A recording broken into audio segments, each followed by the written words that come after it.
கொண்டவன் நீயே, காலங்கள் யாவும் கடந்தவன் நீயே, கைதொழுவோரின் காவலன் நீயே, ஞானத்தை அளந்த நாயகன் நீயே, நாடிய செல்வம் தருபவன் நீயே,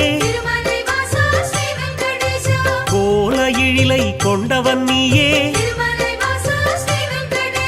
கோவிந்தா என்றால் அருள்பவன் நீயே, மாலவன் என்று உனை அழைப்போமே, மாமலை எழில்